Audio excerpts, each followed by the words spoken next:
Ich habe auch gesehen, wenn man ganz hinten sitzt.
Wir haben ihn gedreht.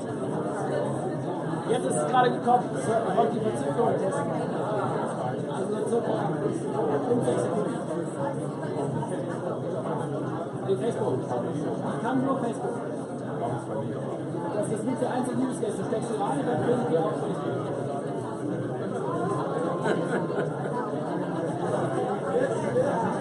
Nein, ich glaube jetzt nicht. Ich glaube auch nicht, ja.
Die hat jetzt ja eine implementiert, die für ein Fenster. Kann man jetzt. Ja, okay.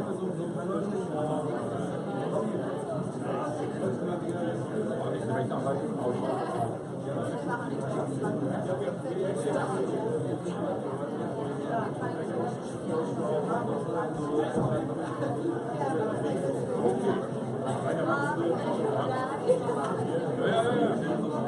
Dear friends and guests of the Axel Plug and Play Accelerator program, welcome to the demo day of batch 12. If you would be so kind and just take a seat, we're going to start in 1 to 2 minutes.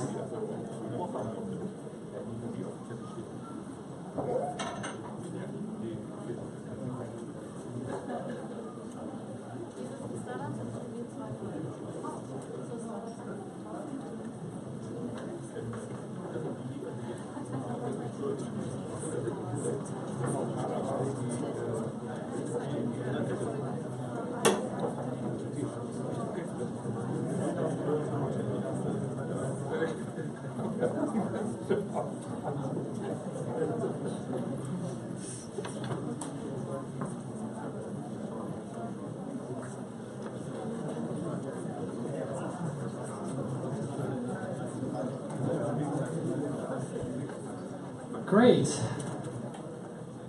Hello everybody and welcome again. My name is Ole. I'm your host for today's show. It's great to know you all with us, though it's so nice and sunny outside. But the better show you will experience here, definitely. And you will see some amazing startups who have been working hard for the last 3 months in order to prepare their 5-minute presentation that you're going to see here on stage today. The procedure is the same. The procedure is the same as you might know from the last demo days. You're going to see all startups presenting their ideas in 5 minutes, and then afterwards we're going to have an open Q&A for 5 minutes where you can ask your questions and maybe deep dive. And then at the end we're going to see some portfolio companies updating and telling you what they are currently doing. And we should be finished here at around 7, and then afterwards have a beer together upstairs in the penthouse. But more about that later on. Before I talk more, I would like to welcome the two guests of today here on stage. Please welcome Frauke and Jörg. Frauke und Jörg. Frauke and Jörg on stage. So. Thank you, Ole. Thank you. I know I have a difficult name in English. It's fine. Very welcome from our side. It's great to see so many people here.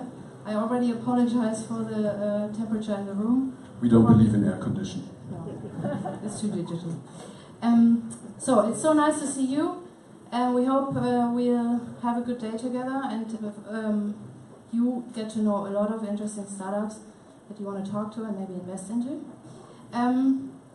We will start with a little update of what has been happening in the last 3 months since the last demo day, or maybe for those of you who are here for the very first time, this is all news. Yeah, and we turned around Demo Day, as you know, and thanks, I forgot to say that. Thank you all for being here. We turned around the Demo Day. Usually we did it the other way around, or we do it over there, so we thought something new is good. I'm a little bit confused still that everything is the other way around. So, I don't know who saw it, we won a prize. We are pretty proud about that. We were selected as Accelerator in Germany. Thank you. And we were happy, and we still are happy about that, because the dimensions that Capital and Infront voted on or researched on, we think are really important for accelerators to be successful, or for anything that is part of an ecosystem that provides services to startups to become successful more faster. And one of the most important parts of helping startups to become successful is this network. And that's you, and that's why we do these things like we do today.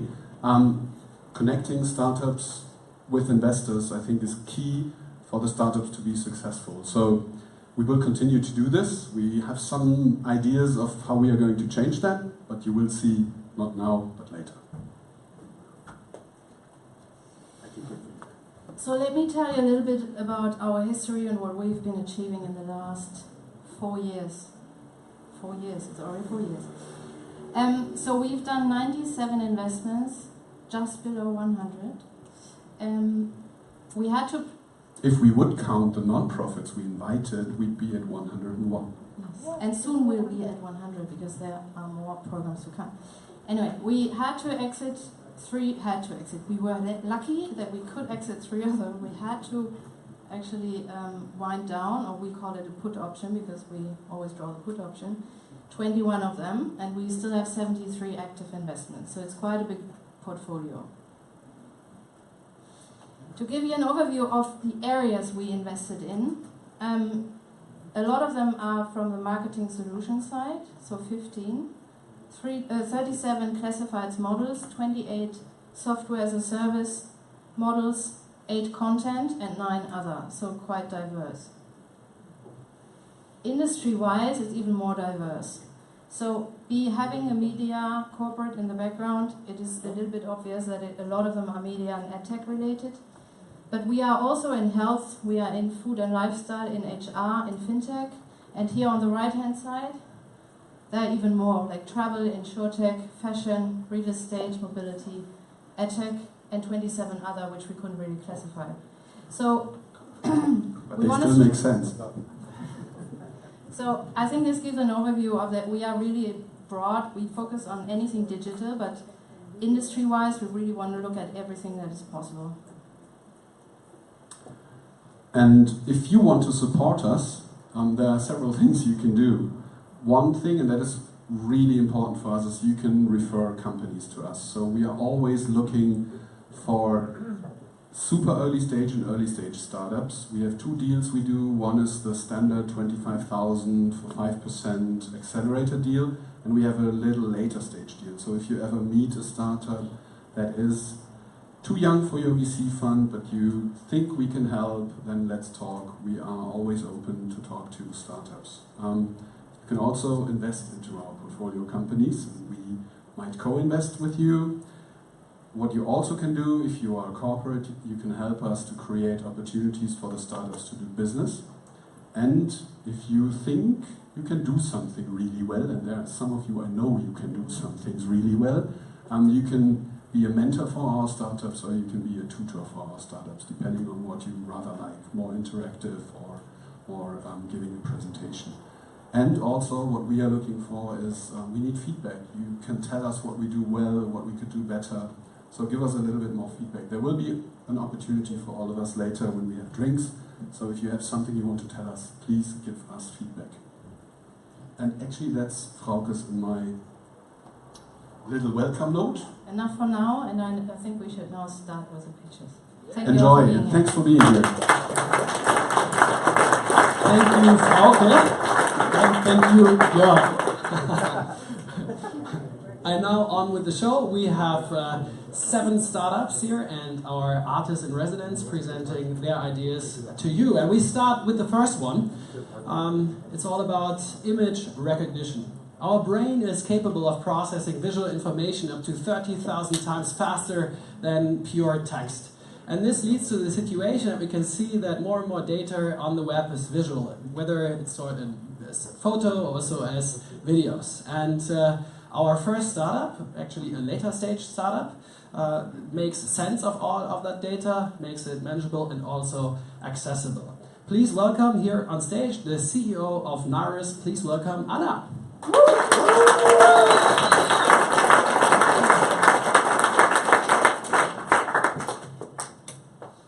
Today, more than 85% of our cyberspace data are stored in pixels. And a huge amount of corporate internal data are pixels as well. And that's what we do. We understand pixels and we find relevant information inside them, like products and objects. We find them in images and in videos, and we do it in less than a second. Let me show you some use cases to better understand what we do. So the first one is quite easy one. UKI is a company that lets drones fly over solar panels. And what they do, they take pictures like that thermopic here you see. And now they manually detect those failures, which you see are the bright spots in the pictures. And that's exactly what we can do for them, our engine can do for them. So we automatically detect those failures and let them know where they are, how important they are, how bad they are, so whether it's a use case to repair them and raise the efficiency of the solar panel again. Another use case is for Daimler. We worked here for them to better visualize the data they have. So it was Daimler Fleetboard Management. They sell the software to manage the trucks that Daimler is selling to their logistic partners. So what they do today, they know like everything about their trucks. There are so many sensors inside, but it's hard to visualize the data. So their dream was just to point a smartphone towards a truck and get the specific information. And that's exactly what we did. You point across the tire and you get the tire pressure, you point against the engine and you get all the information towards the engine for that specific truck. Another use case is for e-commerce.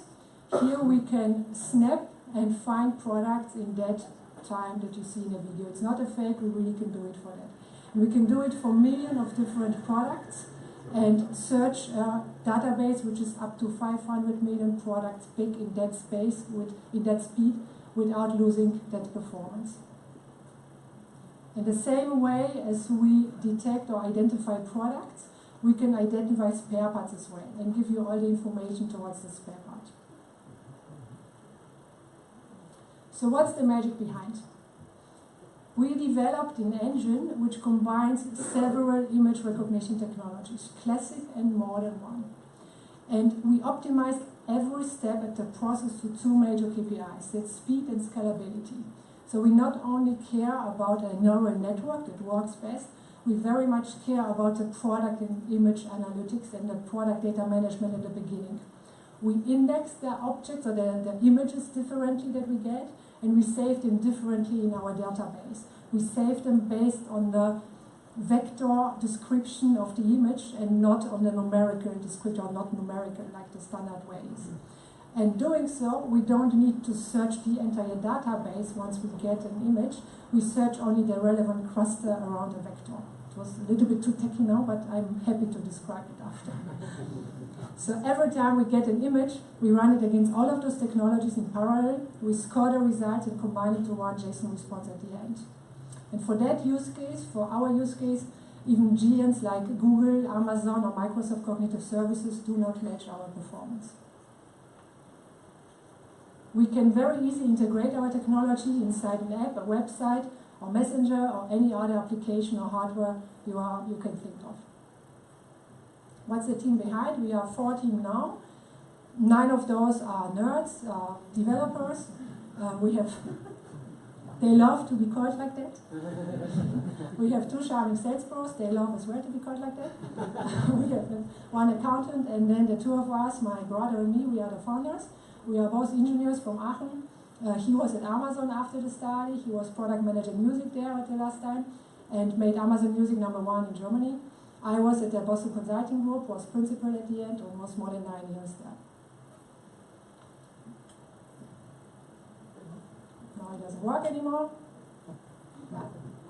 We have quite a huge group of investors already. We are a later stage startup, like Ola said already. Heite Gründerfonds is one of our investors. They are here today as well. Thank you, guys. Axel Springer is one of our investors. Thank you as well. We have Möbel.de, where ProSieben is in the back. And we have several business angels. The most known one are Flixbus founders and Günther Lampersdorfer, who is the earliest investor of Hybris. On the supporter side, we are very proud to be one of the first German startups inside the Google Startup Program. And we are here today because we are in a growth stage. So we are looking for cooperations, and we love to discuss new use cases of our technology with you. So if any one of you has an idea on how to use our technology or would like to discuss some new use cases with us or whatever, we are here today, the 3 of us, Eva. How are you? There is Eva, there is my co-founder, Markus, and me. So just give us, just ping us, we are upstairs and happy to discuss it with you. Thank you.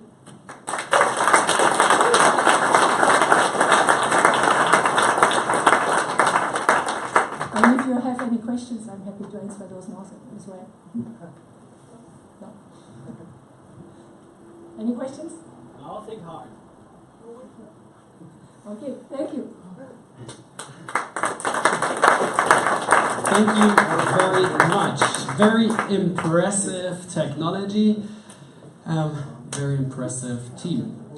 We come to our second startup, and we shift the focus now slightly from the world of image recognition to the world of real estate. And as you all might know, also this brick and mortar world of real estate is more and more transforming, and there are more digital use cases. Real estate as a service is one of these buzzwords in that field, but also from within that industry, there are coming more and more great innovations. And Markus, who's just standing here, the founder of HipCloud, he has a background in financing and used to work in London in the financial industry for quite some time. And he has this kind of industry insight from real estate, and he combines it with financial know-how plus digitization know-how, and then he came up with HipCloud, and what this is all about, he explains himself the best. Please give it up for Markus.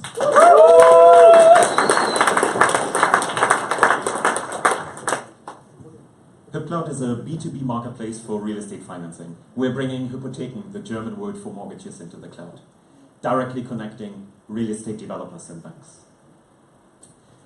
During the 3 months Axel Springer Plug and Play program, we generated interest from clients with total annual financing needs of €500 million. But that only represents 1/500th of the total addressable market of 250 billion of commercial mortgages in Europe. As you all know, real estate developers are companies that buy worn-down houses like that one on the left, refurbish them, and provide new modern living spaces to the market. To do that, they borrow money from banks, and that is the world that I come from. I was responsible for bank financings at a large real estate developer here in Berlin. And during the negotiations of hundreds of millions of loans, I grew frustrated with the administrative process that I'm about to describe. So friends and I got together and we developed the concept of an online platform, where the process of requesting a loan involves for the real estate developer to reach out to architects, lawyers, and surveyors and assemble 50 or so required documents. After the initial submission to the bank usually comes back with questions that the real estate developer then has to forward on to the responsible person, the architect here in this case. It's a very manual process of going back and forth, and it's solely conducted via email, and it takes weeks. And when negotiating with, say, 5 banks at the same time, the real estate developer is basically stuck in a position where she juggles 5 balls. So as one of our clients recently said, using an online platform, he will be able to reach 5 times the number of banks in half the time, resulting in a 10x improvement. Surprisingly enough, more than 90% of the 250 billion of commercial mortgages conducted in Europe every year are done in that old-fashioned email-based one-to-one communication. The HypCloud platform comprises of 2 distinct features. One is an online collaboration tool that allows all stakeholders, architects, lawyers, and surveyors to directly participate in the workflow. And 2, it's a central place to reach out to dozens of lenders at the same time. So when a real estate developer logs in, the dashboard lists all the projects she currently works on. When opening a project, the main page consists of a message board. Remember, we said the 2 core features are collaboration and access to lenders. Here, all participants, architects, lawyers, and surveyors can directly communicate and assemble the 50 or so required documents. A simple algorithm matches what banks have indicated they would be interested in financing and the project at hand. And through a single click of a button, dozens of lenders are reached. So both parties, real estate developers and banks, have clear advantages. For the real estate developer, it's access to more lenders and therefore more competitive pricing and enjoys a streamlined collaboration. For the bank, it's a new distribution channel with cheaper client reach and a quicker turnaround. Our business model is centered around a transaction-based commission. That means we take a small fee every time we get a borrower and a lender together. Naturally, in such a large vertical, as real estate financing, competition is fierce. In our quadrant on the top right, connecting B2B clients on mortgages, there are a few US competitors that maybe have 6 months head start, but they haven't entered the European market yet. So the main competition for us is the status quo of real estate developers simply accepting worse financing conditions and relying on email and phone. Our go-to-market strategy in this 2-sided market, naturally resulting in the chicken and egg problem, is to nail the demand side first. Our real estate clients have given us live financing requests that we now take and show them to banks to onboard them onto the platform. Onboarding is for free, as we only take a transaction-based commission. The team consists of Tomasz, who runs business development.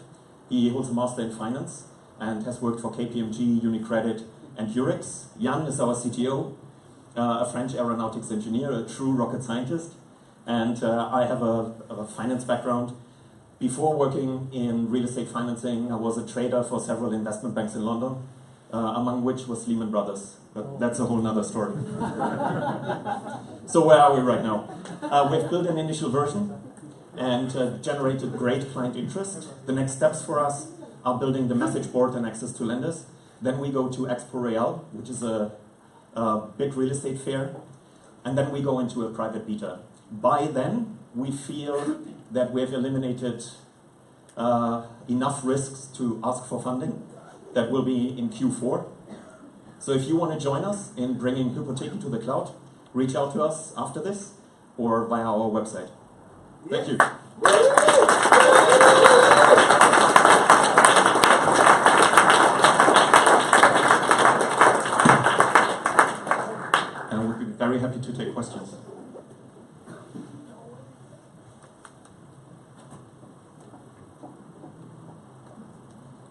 Yes. Did you say you already had the first transactions completed, or is it just interest at the moment? It is just interest at the moment. We are still iterating with clients to tinker with the exact features. Because the process of real estate financing is so complex that we go into deep discussions with our clients at the moment, and then we go into a private beta after Expo Real. And what's the fee level you think you can get? We think that overall 25 basis points, which is 0.25% of the loan notional, is kind of the range that both banks and real estate developers would feel comfortable with. We take the fee from the bank. So for the real estate developer, it is for free. The fee will probably be baked into the loan. But our direct cash flow is coming from the bank. Okay, thanks.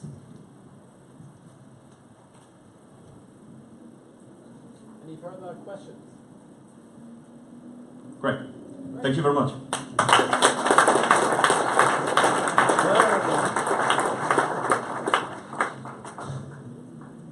So, climate change is real, but behavioral change is very, very difficult and very hard to achieve.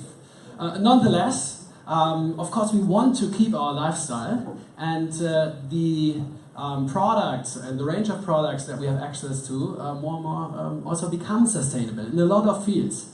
And there's one field, the world of traveling, where still is room for this beautiful startup that is called Book It Green.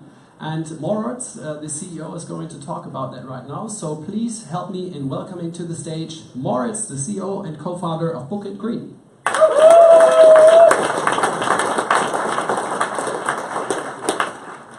Book It Green is the first state-of-the-art booking platform focusing on sustainable holiday accommodations. When I was a child, each year we, with my family, including my 6 siblings, went on vacation to an eco-farm next to Lake Constance. It always was a great experience for us as well as for our parents. But what changed since then? The customer group of people that value sustainability grew immensely.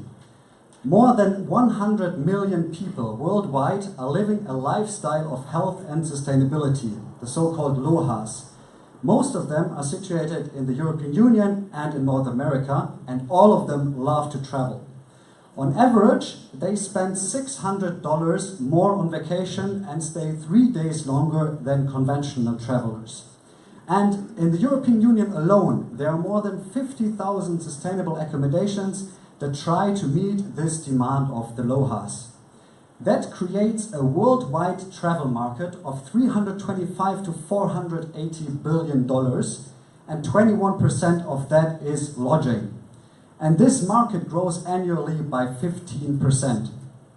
The core problem, however, is, and that is being revealed by a study by the German Ministry of Environment, that 49% of this LOHAS have difficulties searching, finding, and booking sustainable holiday accommodations. And on the other hand, sustainable accommodations can't stand out of the already existing booking platforms with their USP. And that's where we come into the play with Book It Green. Book It Green matches the demand of sustainable travelers with the already existing supply of sustainable holiday accommodations. We provide a state-of-the-art booking platform where it is easy to search, find, and book everything from eco-farms, eco-hotels, but also privately owned houses and flats that value sustainability. The sustainability at Book It Green is based on a 4-pillar system. First, we take already existing certificates in sustainability into account. Second, we have developed 15 sustainability criteria, ranging from renewable energy to eco-food, and depending on how many of those are being fulfilled by an accommodation, it will get awarded between 1 and 5 green leaves. Third, we encourage every guest after his or her stay to assess and rank the sustainability of the accommodation. And as a 4th pillar, exclusive accommodations will be checked by the Book It Green community and will become approved by Book It Green. Now, if you stay in a sustainable holiday accommodation, On average, you would save 90 liters of fresh drinking water and 6 kilograms of CO2 per night spent. And what we are doing is a platform. We plant 1 tree per night booked via Book It Green, financed by a small part of the 10 to 15% commission we take on each booking. Now, if you would ask any travel market expert, he or she would tell you that the competition in this specific industry is fierce. But looking at the two axes of sustainability and high usability for accommodations and for guests, no competitor has yet emerged that focuses on both. We, however, ask ourselves the question, okay, what would happen if, for example, Airbnb or Booking.com would move up into that area and would start focusing on green travel as well? And here is why they won't and why they can't. We are speaking about a very value-driven customer base that wants to book on a platform that truly represents their values. This specific focus can't be delivered by conventional platforms, and it gives us in return the opportunity to deliver higher quality data with better clarity to the hosts and the bookers more effectively. A perfect example for that is Mr. B&B, the Airbnb for the LGBT community, where it wouldn't be enough, obviously, to just add and filter LGBT friendly on Airbnb. Now, with these competitive advantages in mind, we are planning on becoming the go-to booking platform for sustainable travel worldwide by 2022. It is the perfect time for it, and we believe that we have the right team in place to do so. Andreas is our numbers cruncher with experience in finance as well as performance marketing. Philip, our platform hero, with 5 years of experience in full stack development and project management. And I'm responsible for the vision, strategy, and sales at Book It Green.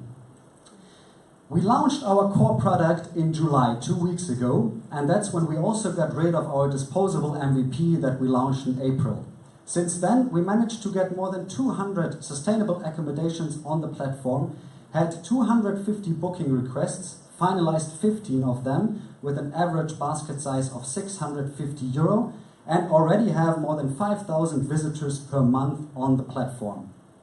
The goals for the upcoming 9 months are to first of all gather relevant KPIs on customer acquisition costs and host acquisition costs over the core booking period in winter time. Then expand our network of accommodations to 2,000 in 6 host countries to then be ready for a significant seed round next year in June. To achieve that, we are currently raising an angel round of 350k, of which tickets worth 250k are still available, and the amazing angel investors that backed us already are here today, so you can talk to them. And we would be happy if you would start investing as well, and if not, next time you plan your vacation, consider to Book It Green. Thank you very much for your attention.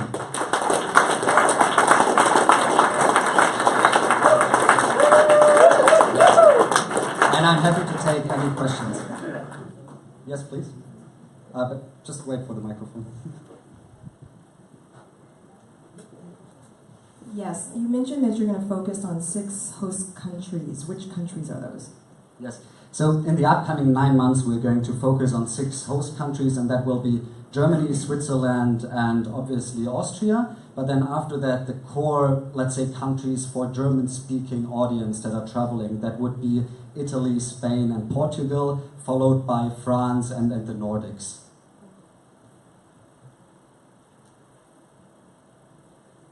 Okay, if there are no other questions, I'm happy to answer anything, and my team as well after that. Thanks.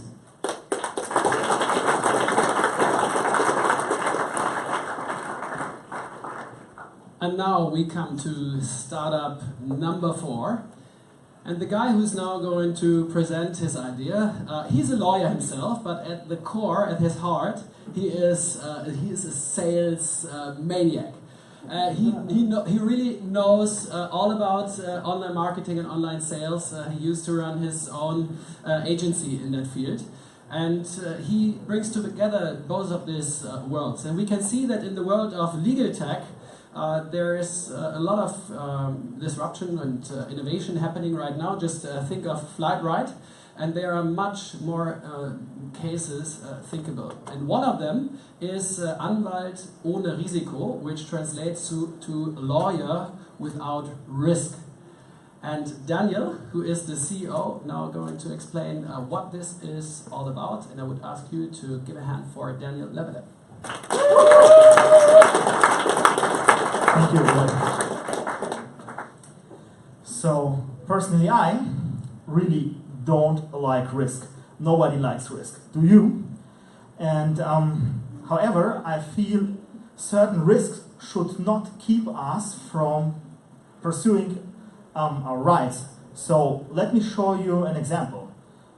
In Germany, an employee who gets fired has a chance to get compensated.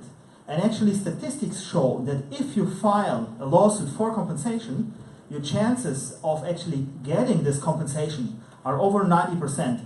So, well, you get fired, things happen, but on the other way, you get 12,000 euro. Not that bad, huh? However, as you might already think, this is also tied to some risks. And because of these risks, only 13% of the people actually capable of getting this 12,000 euro do so. Because even if you know about your rights, and you find a lawyer you can finally trust, and you're ready to go, the lawyer, he'll ask you straight away for some 2,000 euro to start the court proceedings, and then you become risk averse, and most people say, okay, I can get 12,000, but I need to pay 2. Well, I don't claim it. And our solution is micro-litigation financing. So, our algorithm can calculate all the case rules, so we know everything about it. The user already knows all his rights, all his probability to win. We match the user with our hand-picked quality local lawyers. They are not only lawyers, but they're really closers. They get those compensations. And for the user, the whole service is completely free of risk and free of charge. So if the service is free and there are lawyers to pay, what's actually our business model? Well, we are a two-sided market connecting clients to lawyers. And of course the lawyers, because they get good clients from us, they're more than ready and willing to pay us a referral fee. And for the clients whose lawsuits we are financing for free, we take a 25% commission on the compensation won. So this is how it works. And you might wonder, isn't that a niche market? Well, in Germany alone, every year employers pay 2.6 million euros in compensations, not including the almost 1 billion euro in legal fees. But you know, this is only the tip of the iceberg. This is only for the 13%. So the total addressable market is much higher. And when you then expand to any other vertical where you can claim compensation, from flights to banking to social law, so who else can you sue? That is really a 100 billion euro market in Germany alone. And what's the competition? So the status quo is either you file it yourself or you go to a lawyer, which is both not so satisfactory, or you get our legal tech solution. And as of now, we are one of the first movers into this niche. However, legal tech is booming, and especially for the plain niches, you have lots of competitors. Most of them are making good money, are profitable. And we expect also to have a fierce battle here. So what we really need to do is to be really fast. And why I think we are the guys to do it?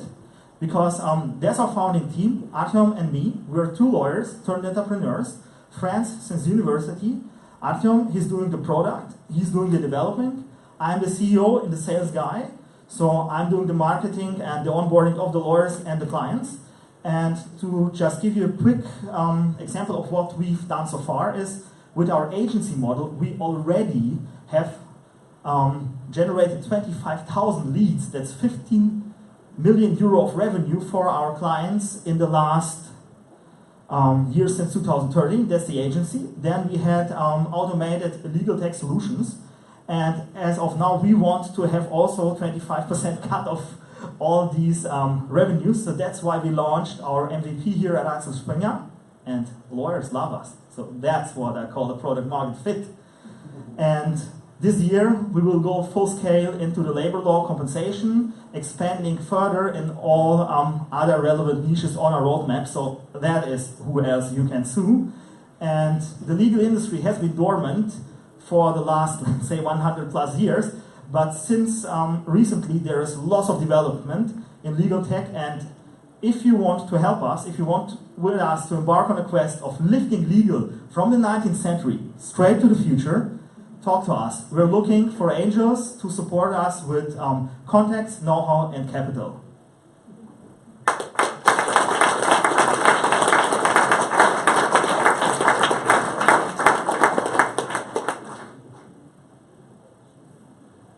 Any questions? You answered them all. Okay. All right, thank you very much. Great, thank you. So you should really take the opportunity and talk to Daniel. The word lead becomes a completely new dimension to you. So, the banking industry has not been known as the most customer-centric industry of all. They love to play around with lock-in effects, and they are in a, it seems to them, very comfortable situation. They know it's not the case any longer. There are some developments arising on the horizon that definitely will change the whole game with the whole startup world that they are already facing with. That's one part, and it will definitely become more interesting in the next years. And one startup of our current batch that sees an opportunity in all that change for improvement and efficiency gain is our startup Compayo. And now please help me in welcoming to the stage the co-founder of Compayo. Please welcome Bastian.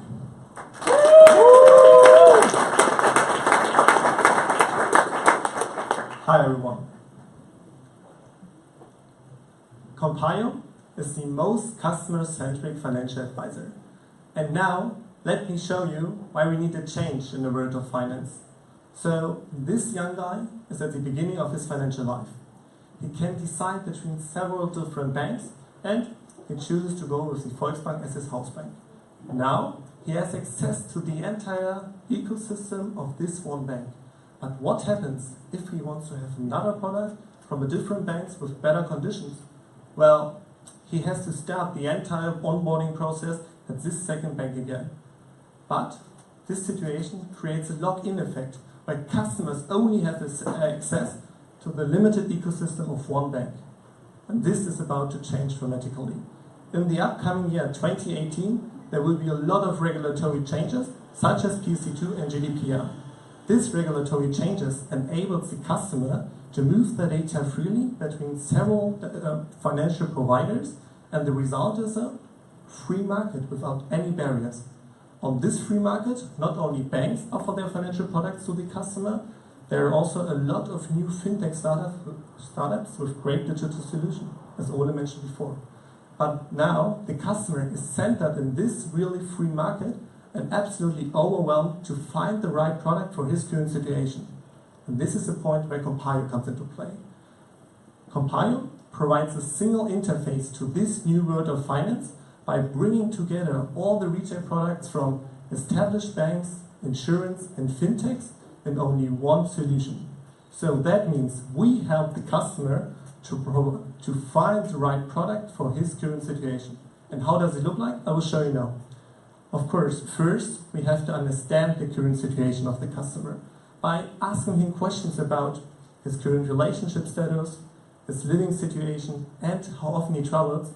We get to know him. And these data points are processed by our algorithm, and the result is an individual financial advisory for the topics account, insurance, financing, investment, and pension. And this financial advisory is of course complete free of charge for the customer, and we receive a transaction-based commission for every financial product. And this is really important for us. The customer has full transparency about how recommendations are made and what we earn in commissions. But who are we targeting? Well, our algorithm is able to address all different generations. But as we've seen in a market study together with the Postbank and its customers, This group of millennials have the highest demand for digital advisory by reason of a lack of financial literacy. So therefore, we are initially targeting this group of millennials. But how big is this market we are currently looking at?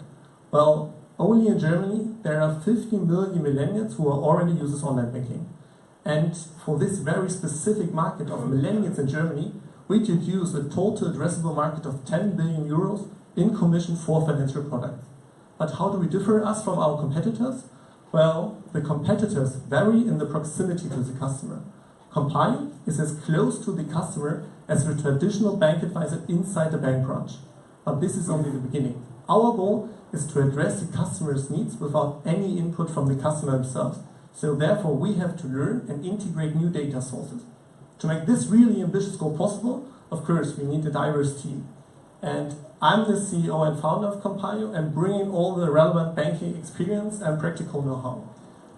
Dave is responsible for our business side. He worked in several startups and banks before and is very well connected in the fintech industry. Max, our designer and front-end developer, creates a really unique user experience, and the brain behind our technology is Alexander, our CTO, who already established a company in a similar role before and worked as a consultant in the field of artificial intelligence. So now let's sum it up for you. Of course, as you've already seen, we brought together an A-level founders team. Second, we see a huge market opportunity by reason of regulatory changes in the upcoming year. And third, we already validated the problem-solution fit with our front-end and back-end tests with real customers inside the bank branches. What are our next steps? First, we want to build and test the beta product. Second, we want to increase the number of partners. And third, we want to make customers love our product. Therefore, we are raising 250K from smart investors with industry know-how to make this vision possible together with us to create the most customer-centric interface to the new world of finance. Thank you very much.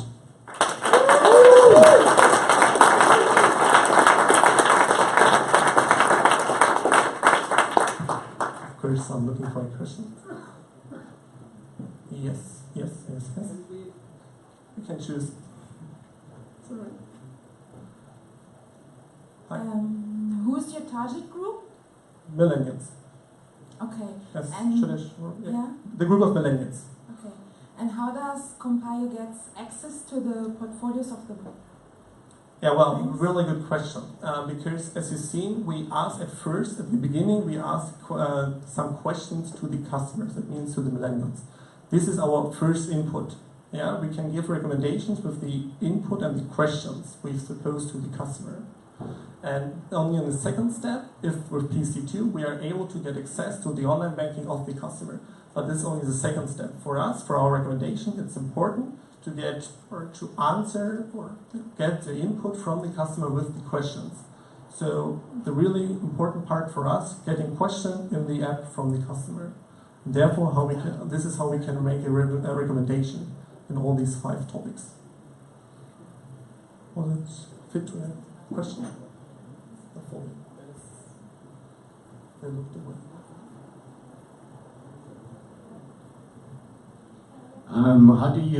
How do you get the trust from your customers? You just were marketing products from Volksbank. You were working with Volksbank. Why do I know that you are not an AWD? Yeah, sure. It's a really good question because there are 2 possible answers. First, our go-to-market strategy is to also work together with banks, and we believe that banks create the trust because our compiler is integrated in the software of banks. This is one possible channel. We already looked at this and are deep in touch with banks. On the other side, we also looking at some norms like the Defino norm in Germany, who raise the credibility, as well as the TÜV Siegel and something like this. Yes, in Germany we believe that is not the best way to only take this TÜV Siegel, but for the customer it works. So therefore we have to look at some ways like this. Yes, but we have 2 different go-to-market strategies, as I mentioned before. B2C with these norms, and on the other side B2B together with banks. You said you want to be integrated into the bank software system. How are you going to convince them to integrate you, looking at that you're bringing up other customers, like referring to other banks and insurance companies?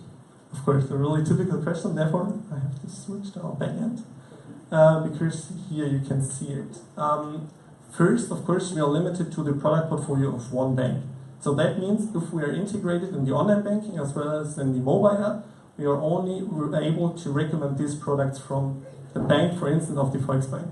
And this is how the recommendation might look, integration might look like. So we are only integrating our front end. The back end is based on our server, and therefore we have a limited product portfolio of this bank because the limitation is supposed to the bank. In the second step, we also believe that banks have to open themselves to the big market to hold the customers anymore. So someday we believe that customers or that banks also add their product portfolio with other products from different banks. So then they might open, but this is not our case. We provide the recommendation, and the banks say which products we have to recommend. But there are two steps. First, we have to recommend the products from the bank, and then second step, we believe that that banks will open their product portfolio to some competitor products as well to hold the customers for a longer time. One further question. Yeah, I think I understand the business model. Now, there are 2 points where I have a question. First of all, it looks like you're kind of building the trust between the customer and yourself, which is the, I guess, the asset of your relationship with the customer, on somehow outside credibility, because you said you're using the bank's credibility in the market to sell their portfolio, and you're relying on another external credibility tool like TÜV to create the credibility, but none of them is yours. It's kind of borrowed, I think. And maybe that makes sense. I'm just something that I realized. The other thing is your revenue model is transaction fee based, which means, and you just confirmed it, that you generate your revenue based on transaction of selling, in the beginning at least, one bank's portfolio. Now, especially with that target group, how do you avoid suspicions that you're actually the sales agent and not an independent advisor? Yeah, that's what I want to look at or show you with that we want to make transparency or to make transparent which commission we earn for every product. So therefore we want to show that we are not depending on some products and we are not biased by some products who pay a really big commission to us. So first, of course, if we have a limitation of the product portfolio and to make it transparent which commission we earn for every product, therefore our algorithm is not able to look at this commission. We want to make it full transparent, we want to make it independent from any commission fees. But customer has a feeling that sometimes I only get recommended the best product with the highest commission. So we focusing on make it transparent that it's not this way. And on the other side, if we have an entire product portfolio of different market players, we can look at the best products for the current situation without any look at commission fees. It's not our case. We want to be really independent from commission fees in our recommendation. And that's what we want to show with our transparency. Okay, great. Thank you very much. Thank you very much.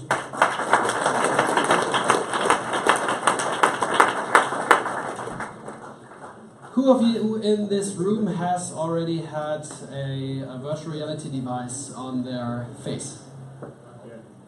Not yet. Yeah, I guess so that most of you already have experienced that. What were your experiences? It was awesome? Yeah, you have to say that, because you want to support Nick.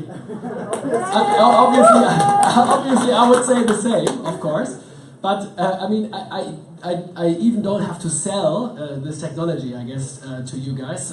Once you had a device like that on your nose, then you see that there's room for endless opportunities.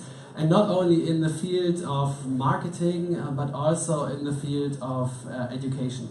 And this is something that Nick, the founder of Viread, has discovered. He is a media designer from Hamburg, young entrepreneur, and he came up with the idea on using virtual reality for educational purposes. And what exactly this is about, he's going to tell you himself. Please give it up for Nick from YRead. Lovely words. Thank you so much.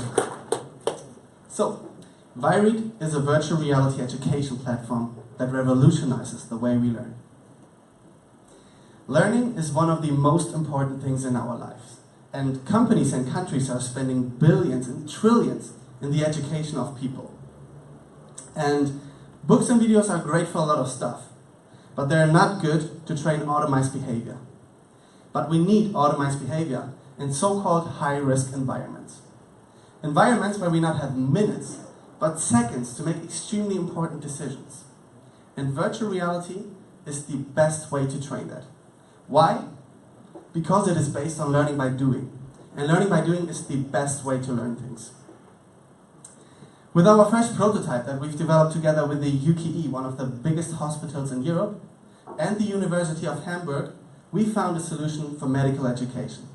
And I'm so happy and I'm so proud to give you right now a live demo of our first prototype.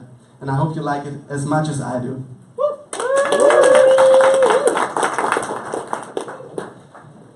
Okay, our CTO Arne is right now using our prototype. At the moment, Arne is in theory mode, where he gets step-by-step instructions from the info board. In this case, Arne is the only doctor in reach, and one of his patients is suffering from an cardiac arrest. So, after Arne finished the theory mode, he can go over to the emergency mode. The emergency mode is a little more realistic, and also, most important, there's no help at all for Arne, so he's on his own. Arne, what do you think? Are you ready for the emergency mode? Yeah, I think so. Cool.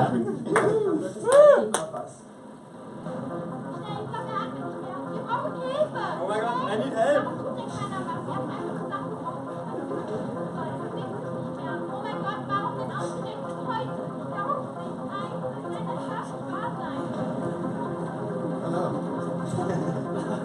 Wrong step. Yeah, that's enough for that. I guess you got a quite idea of how that will work. Okay, now let's take a step back and imagine in how many areas this could be a total game changer. Of course, we thought of medical, but we also thought of mechanics, we thought of police and fire department, we thought of design, we thought of architecture, engineers, education, further education, and corporate, and many, many more. But how do we make money? Initially, we are going to focus on a project-based business model to win our vertical key knowledge partners. Why? Because in a non-liquid market, it is extremely important to make fast money to survive. And this market is non-liquid now. Because there is no good virtual reality education content out there, till now, of course. For our future business model, it's important that we have a sufficient set of scenarios. And if we do so, we bundle them to create a product, and then provide that product on our platform to create a then long-term and, as a license model or software as a service, to create a long-term revenue that is then scalable. Point 1 in Q8 2018, and point 2 and 3 in Q2 2019. Let's take a look at the market. The VR and AR market is an extremely fast-growing market. In 2020, the market will be worth 162 billion euros. That's a growth of more than 900% if we compare it to now. 27% of that will be the education market. So we're looking at an actual market of 43.7 billion euros. Of course, we do have some competition. On our competition board, you can see that we separated the competitors into basic knowledge and professional content, and also in content provided only and platform providers. And as you can see, YRead is the only competitor that is focusing on professional content and also providing a platform for that. Who are we? We are a team of 3 virtual reality nerds. On the left side you can see Johannes, our first developer that we hired. Johannes' background is more than 3 years of virtual reality development, and he is also a 3D artist. In the middle you can see again Arne, our CTO. Thank you, Arne, again. His background is more than 6 years of virtual reality development, and he's also full stack. And on the right side, you can see me. I'm the founder of Viread, and my background is, kind of entrepreneur, and then more than 7 years of digital media design. So, to enhance our business, we are asking for 250,000 euros. We will put some money into human resource to hire a third developer. We will put some money in marketing and sales, and of course we put a lot of money in the building of platform. So then there's nothing left to say than please invite, and let's together create the future of learning. Thank you so much.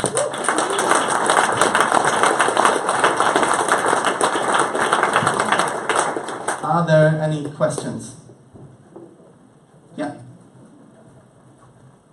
No, in the back, in the back, in the back. Yeah, thank you for the good presentation. I'm Komori from Japan. Cool. Then already invested into one AR company. So my question is, which industry is the most important for you for project base and why? At the moment, we think it's the medical area because it is extremely huge and we have a lot of scenarios that we can build and make better in virtual reality. The medical area is the first area for us, so our first vertical, and we want to try to build our products as fast as possible, and then we will see how people react on that. But as I told you, we work together with companies like huge hospitals, so we develop our software together with them. So there is a need, and we know that, and that's why we do it. Thank you. Any other questions? Yeah, please.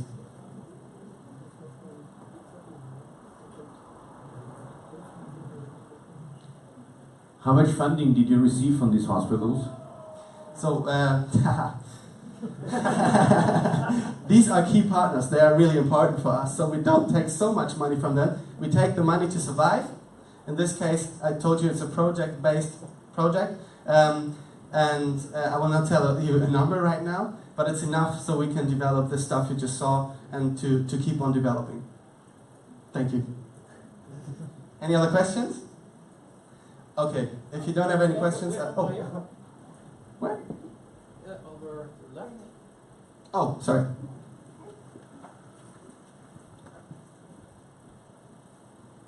So if you're focusing in the medical area, obviously there's going to be some information that you'll be able to gather. So over time, do you also plan on building some type of community?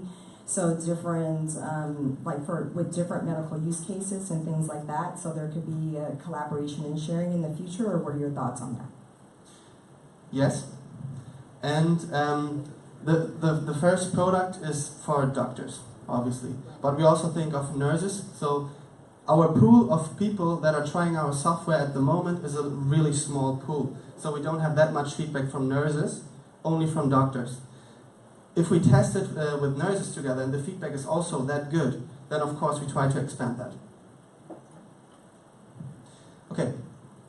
Then if you don't believe in virtual reality, please let me change that. Upstairs in the penthouse we have set up our hardware and you can just test it and become a believer. Thank you so much.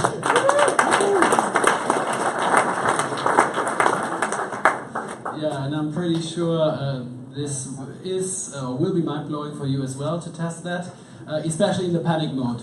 I didn't make it to the second step from the first step, so I know I have to work on my stress management capabilities. So we now come to our last startup from the current batch. And the world gets closer and closer, and all those interactions that we make as human beings, like communication or trading or even keeping up with relationships, get better and better through technology, and especially we can now enhance them on a much grander scale than ever before in human history. And Nora, the founder of Kodu, took advantage of that. She took a very, very smart, analytical, financial brain. She worked in the finance industry in London for 9 years. And then she thought, how can we improve a specific process, I'm not going to tell you which one, and really make a much better user experience for all people involved, and then scale that. Now, you might be eager to learn what exactly this is. tell you a bit. It's really a gift to listen to her. Please give it up for Laura from Kadu.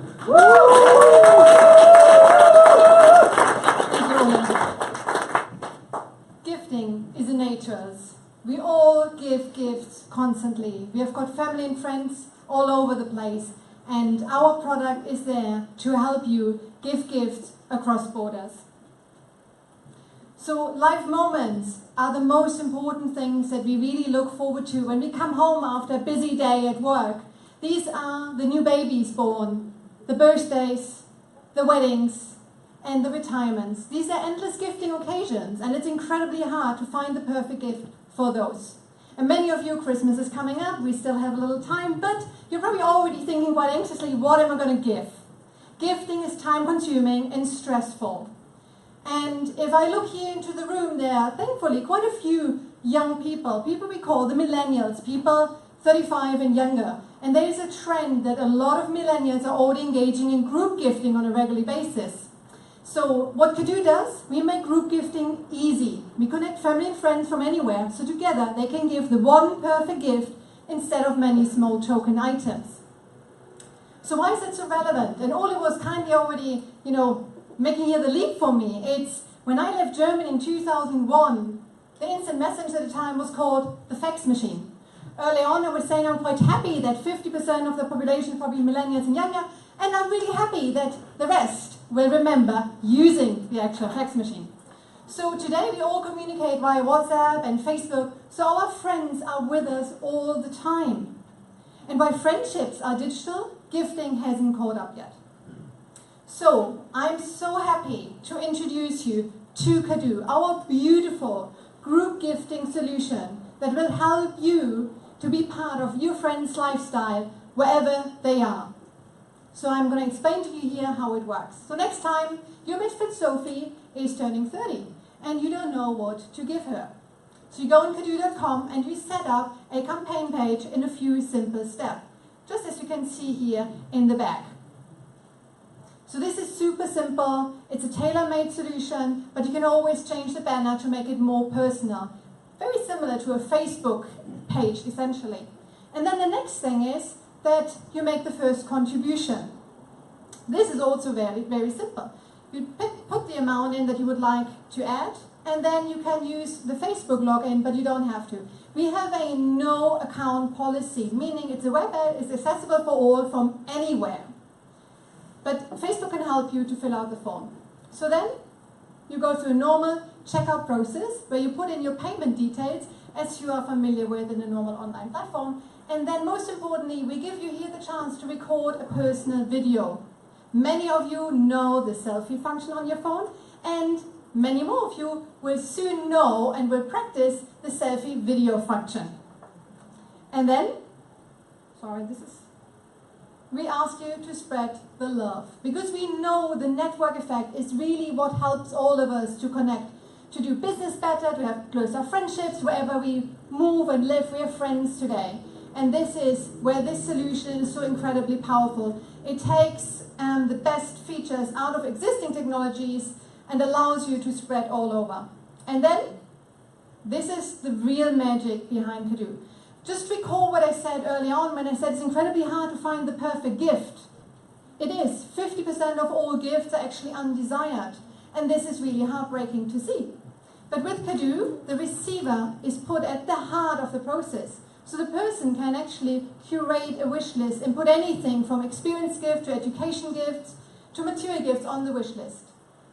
After the campaign, so many people can contribute in any amount in any currency, and we will never disclose the individual amount, we will then do the so-called gift match, which is we add up the total amounts and then we look which one gift is corresponding on Sophie's wish list. That is what we call the anti-bad gift hedge. It's a high surprise effect, nevertheless, but it's always a perfect gift. And the nice thing for you as a contributor is, whatever your personal budget, you know you're making a dream gift come true. Our business model is a very classic B2B2C business model. We take a small cut of 5%, including all payment provider fees. And then in the future, we are working with affiliate and retail partners to gain commissions between 10 and 30%. I already mentioned to the millennials aspect, but this is a market, 260 billion each year we spend on gifts in Europe. I said earlier on, 50% are undesired. That's a loss. Now, 25% of the entire population are millennials, and 9 out of 10 already engage in group gifting activity on a regular basis, our immediate market opportunity. They are currently organizing it manually via Facebook and WhatsApp groups. And this is our competition. In the past decade, we have seen a lot of competition happening in the digital gifting space, which is brilliant.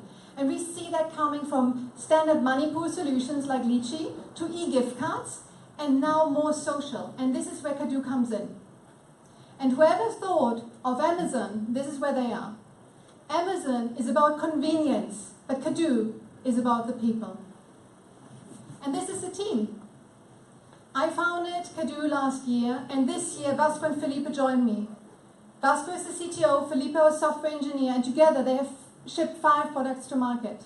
When we came into the Accelerator, we didn't have a product yet. 4 weeks later, we launched our product. Today, over 140 people in 13 countries have used our solution already. Our next steps are to launch the product to public and to do a sizable investment round. And we will use these funds to develop additional product features such as integrating Apple Pay, the wishlist share extension, to invest in marketing, so by 2020 the world will say, let's Kado. If you want to be part of it, I'm looking forward to speaking to you upstairs or later on today. And I'm happy to take any questions now. Thank you.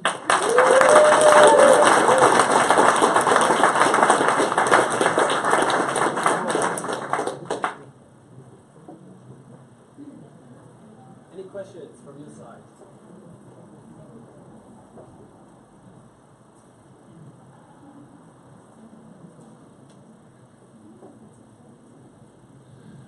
I asked you that before, like when we met the first time. If you are, for example, reaching a gift for €1,000 and you collect 1,200, how are you going to handle the difference?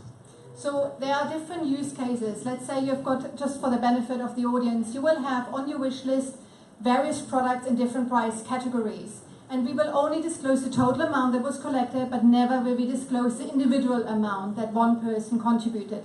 So you were just asking, if we collected 1,200 and then the gift, the most expensive gift, or the gift just reached on the wish list was 1,000, what are we going to do with the remainder? So there are different cases that we are working with right now. It could be a standard payout of the remainder. It could be an upgrade functionality where the receiver can say, like, you know what, if I put in 50 quid more, I can actually go and get that trip. This is fantastic. Or we can say a charity donation.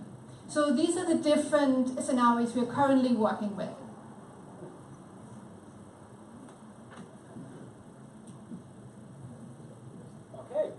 Great. Thank you you very much, Nora.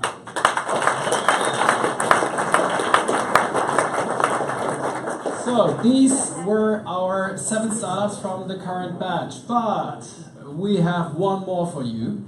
For those of you who have been here a couple of times, you know that we always host an artist in residence here at the program. And we think this is of the utmost value for us and for the program, and we can experience that every time.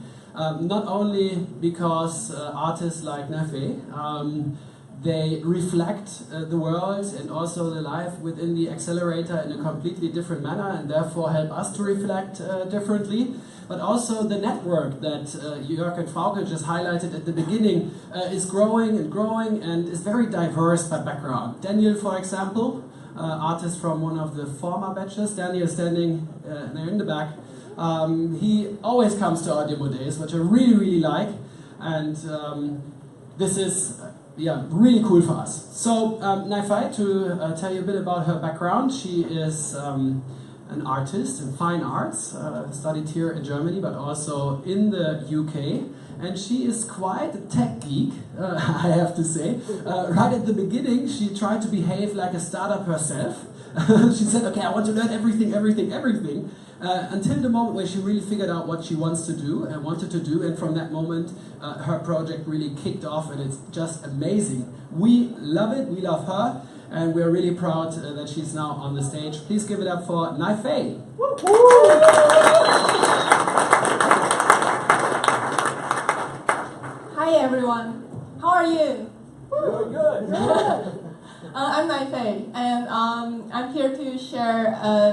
project called Storyteller with you. Do you have a favorite spot in Berlin? Or is there any places that you have unforgettable memories? Or some place that reminds you of a life-changing incident? How about this idea? You tell me your story, and then I will make a tiny robot of you standing at the place you choose and tell your story to the passersby and surprise them. I like the idea. So why this project? I believe that stories make a city personal. When I go to a new city, I don't visit the tourist sites. I also want to know the stories of the people. And Berlin is rich in the shared history as well as personal stories. For example, last winter when I was in Berlin, I visited a show of Ernst Kirchner, a German painter. And I know that he lived in Königstraße. And just on the same day, I visited my friend who lived on Königstraße in Steglitz. And then I realized my friend lived in the same building that Kirchner lived. And then suddenly that specific location became very meaningful and very specific to me. And I like this aspect. And why robot? Because I love them. And also, I reflect a lot on human-bot relation. And I'm interested in computer-generated sounds to tell very personal stories. There is a very uncanny contrast of it. And I think it helps us reflect a lot of aspects of human being. So how to make it happen? It's actually quite simple. First of all, I will recruit participants from Berlin, and then someone takes me to the place and tell me the story there. And then I will build a robot. Quite easy. So first of all, recruiting participants. I use paper advertisement. It's very old-fashioned, but I like it. And I also enjoy that people have to treasure hunt the advertisement to submit their stories to me. So I chose 40 U-Bahn stations out of 85 U-Bahn stations within the Ring-Bahn. It's chosen by computer. And then I went to every single U-Bahn station to post the paper advertisement. So, for example, I know there is someone who's from Bevalge here. Please don't punish me for doing this.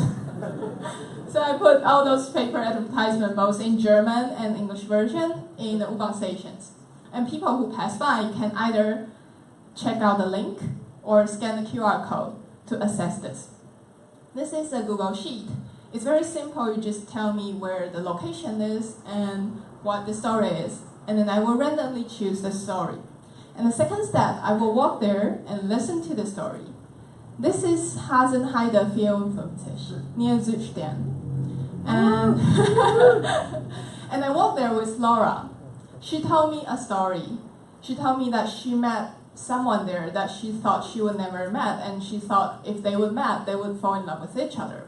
And not only that, she also told me a lot of story about herself. She works in a hospice, and she thought a lot about death, and she's preparing her podcast about death and the beginnings. So we talked a lot, and then at the end of this trip with Laura, I realized that there are Stolpersteine just in front of Hasenheide 54, and I realized that there is a kind of coincidence between Stolperstein project and mine. Of course, the robot, it looks like quite light-hearted and fun, but I think there is something that's very similar and that lies behind it. I think it's that I really believe that we want to be remembered, and we also want to know who has done something, who has lived there as a person, as each human being, and I think that's all the starting point of this project, Storyteller project. And then the third step, building the robot. So much fun. So this is how the brain of the robot looks like. And then this is the body with legs, face, shoes, etc. I use laser cutting. And this is how to put the brain into the robot. And it's almost there. So there she is. And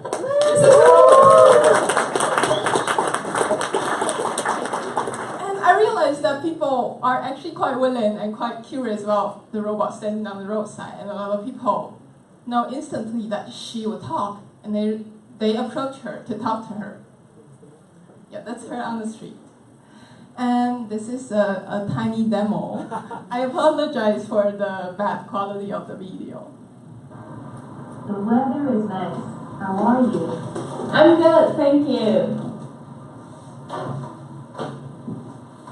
Nice to meet you. I am Laura. Would you like to know my story? Yes, definitely. It was about 2 weeks ago, the day I met Ronnie here. Who's Ronnie? So, in order to know who Ronnie is, you have to visit Laura and talk to her. So, about this project, from conception to execution, honestly, I am not satisfied with it. Originally, if 100 people come to me, I want to build 100 robots, and then let the 100 robots pop up at 100 places, telling stories about them. Of course, because of time and money and everything, it's really hard to make it happen.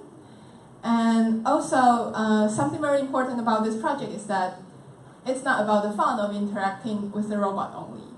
I also want it to be a project that let people speak for themselves. So that's why I don't choose the stories. I let computer randomly choose the stories.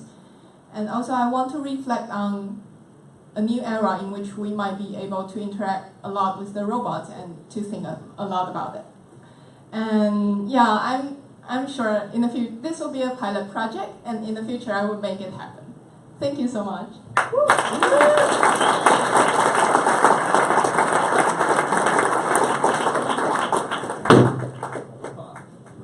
Are there any questions from your side, or do you want to place an order for your own robot?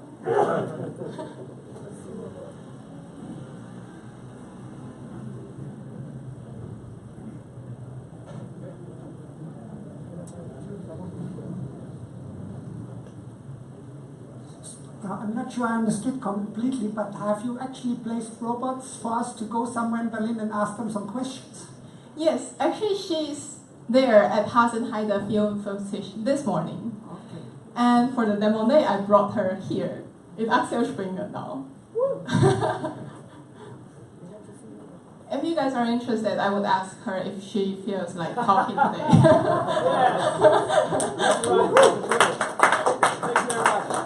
Thank you. Thank you very much, Effie. That's so cool. So, yes.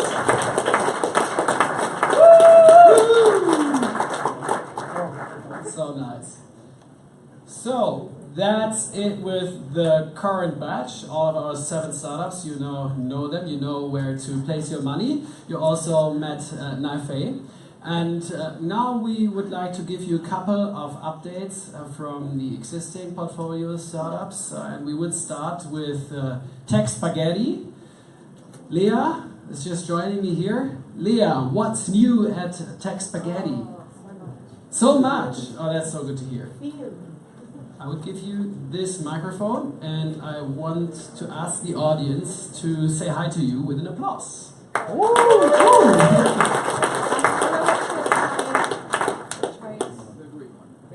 Awesome, thanks. Yeah, I'm Leah, I'm a teacher, and I am co-founder and CPO of Tech Spaghetti.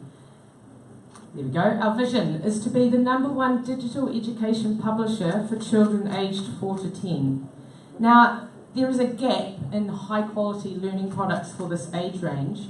We know this from primary data from our own products. We know this through competitor analysis and through confirmation from Apple. And so, that is exactly what we make. Here is our current product range. Our apps are freemium subscription platforms with a whole year's worth of content, and we teach through story creation.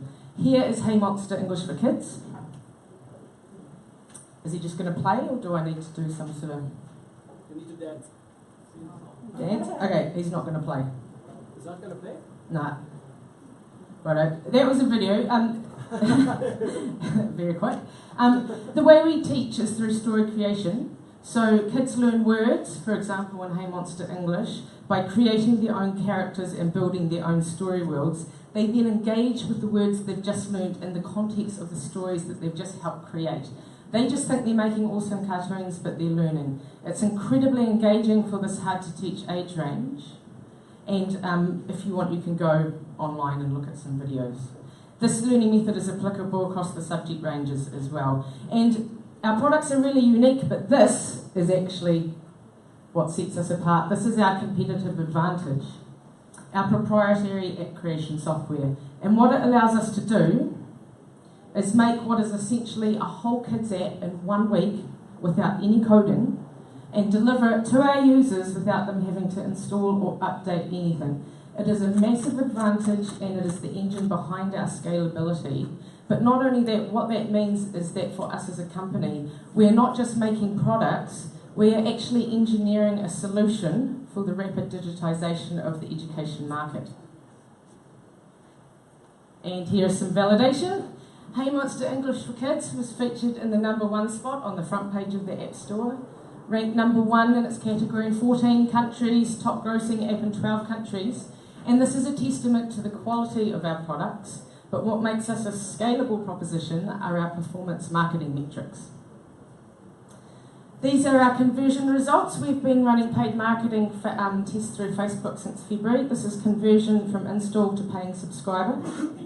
Our current monthly churn is sitting around at 8%, meaning our lifetime value is €50.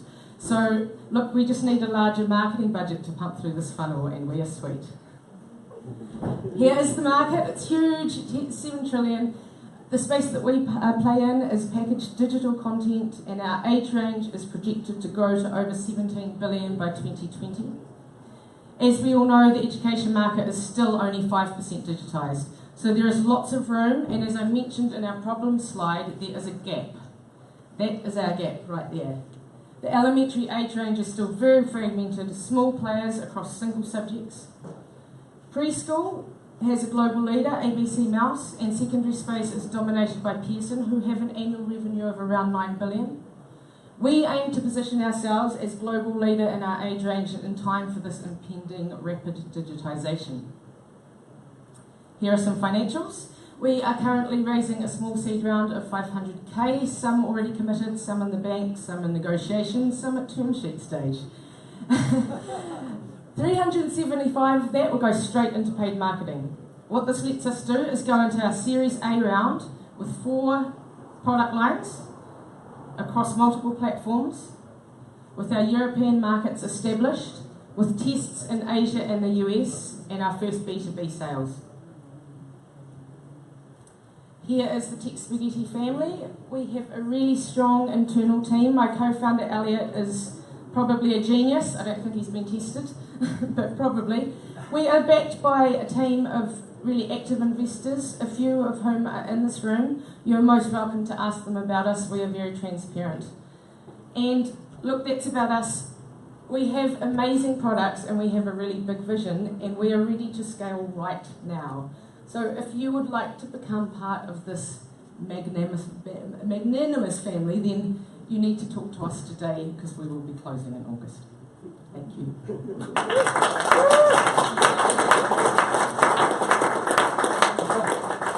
So yeah, maybe room for one question if you have right now. Otherwise, you can, of course, mingle with our startups also from the portfolio update afterwards.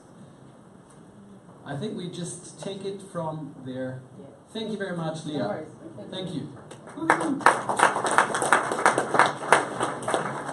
Actually, I love your shoes. I should have brought my flip-flops as well.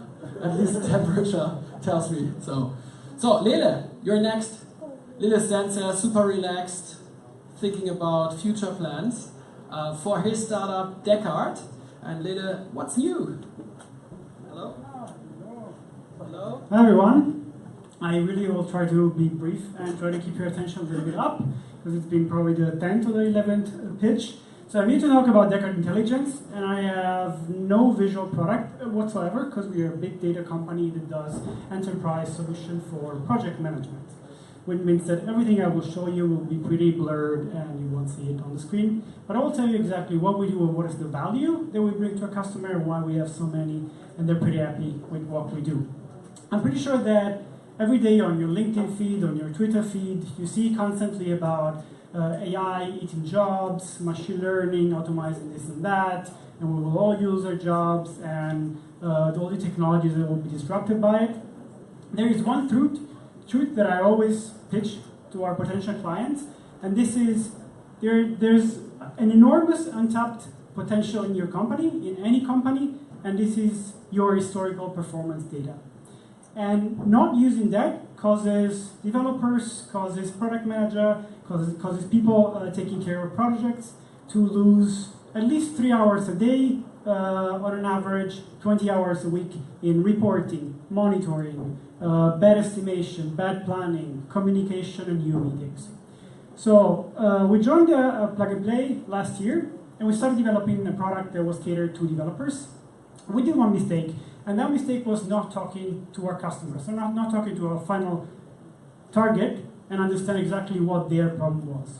Well, we changed that, and we launched Deckard Intelligence a few months ago, and since then we have a tremendous traction to show you. So what is Deckard Intelligence?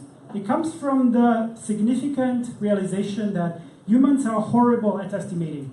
They're not done for that. Humans cannot estimate in time. This is not a task they should do, and this is from all the CTOs that I've talked to, from Scrum Inc., from any kind of agile book that you can read. What is Deckard Intelligence? Is an AI engine that predicts the future of your software projects. And how does it do that? Optimizing project management, sprint planning, budget, anything that we can get any data that we can get our hands on, we can provide you optimization, estimation, benchmarking, alerts, monitoring. We get the data, we get your historical data, your untapped potential from Jira, from the code commits. We run statistical machine learning analysis on it, and I'll explain exactly how we do it. And we provide you reliable estimations, alerts in real time, and benchmarks. Estimations is a very simple thing. I have a project, I want to know how long will my developers take to do it. We tell you based on your historical performance and all the data points that we collect, how many days will it take, how many hours will it take, and when will it be completed. This manually requires all your developer to actually estimate, which is usually wrong, spends a lot of time, get a bad estimation, waste more time in bad planning. We change that. Alerts in real time, as I said, we ingest this data, process it in real time, and we understand bottlenecks and anomaly. And we provide our clients, as you can see, immediate alerts via email. These are tickets will be postponed. You should look out for these metrics here because it might be that your plans have shifted. And our final goal is, of course, benchmark, understanding from your request, from your plans, how long should it take for you to finish it based on the average market performance and the technology you're using. We, as a plan, as what kind of platform we want to become, we want to support project management in everything that has to do with data. This is a typical project management funnel, and we want to help with budget, work scheduling, KPIs, forecast performance, effort and cost tracking that we already do.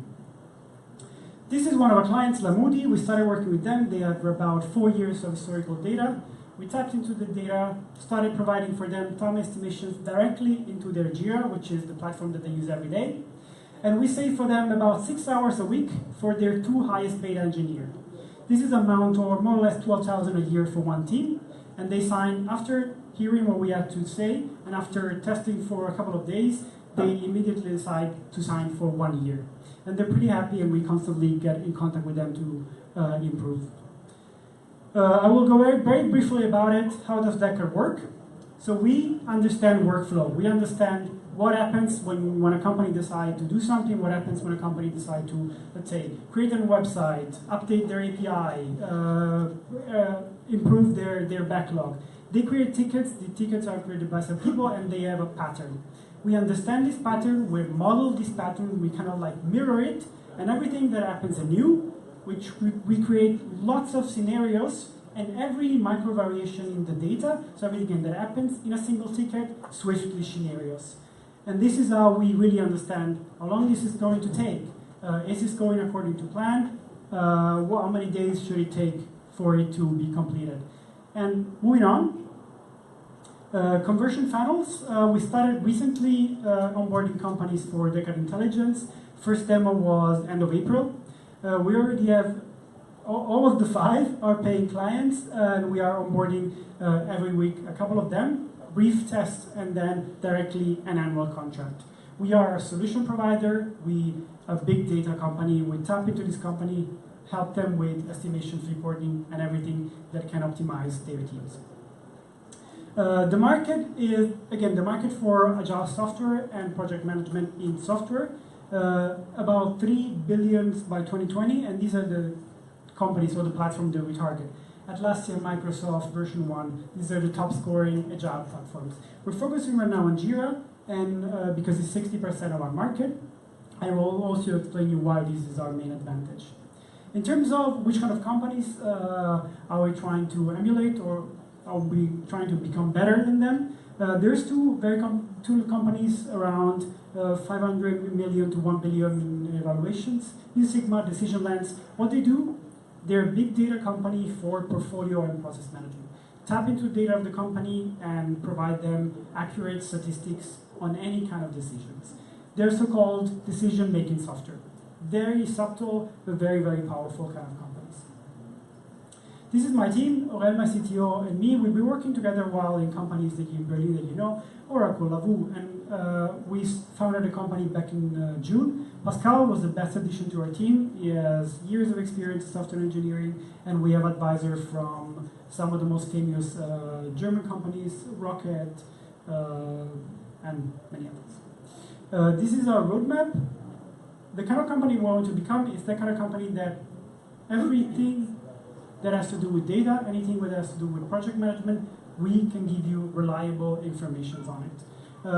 You may think about companies like Celonis or Serene, for example. Huge German successes that tap into the decision-making and decision-making process market. We closed, let's say we are raising our seed, and we closed half of it, or a little bit more than half of it, so we have a term sheet, and we are looking to close in September. So what we're looking right now are co-investors for this round. Looking to raise about 800 to 1 million, as again, more than half of it has been already secured. So I'm Lele, and this is my email, and I would love to talk to you later about our fund and about our software if you're interested in optimizing your companies or your team. Thank you so much.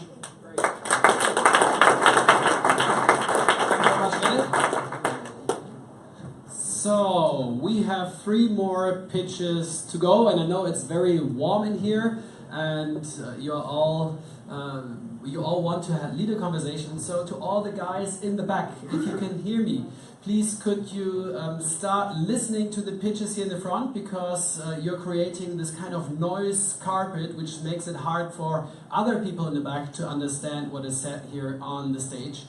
Thank you very much. And as I said, we have 3 more pitches to go, and from our side we want to keep that concise, but we want to show you all the opportunities and all the startups that we are proud of. So now I would like to ask, sorry, now I lost track a bit.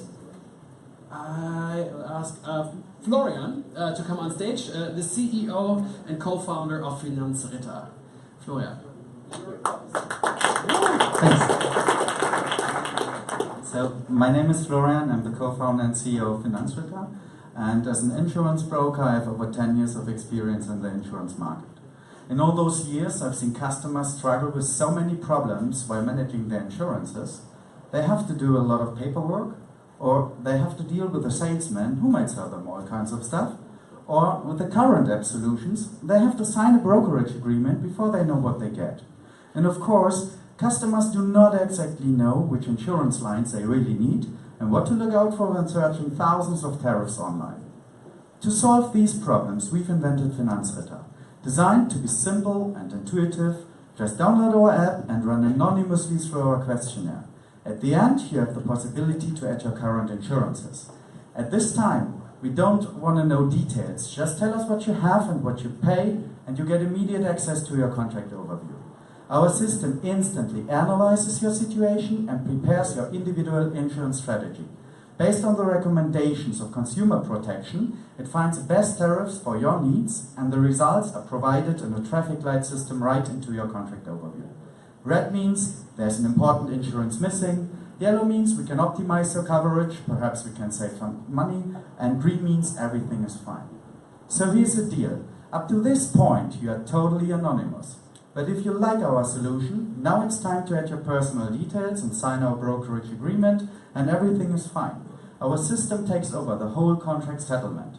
It reviews your situation on a regular basis, and if anything changes, the tariffs, the market, or your personal situation, it automatically adjusts your insurance strategy. So you never have to worry about your insurances ever again. Our service begins with the easy way to get in touch with us and ends with our on-the-go claims management. If you have a car accident, for example, just go in our app, take a picture, and tell us what happened. That's it. Let us handle the rest.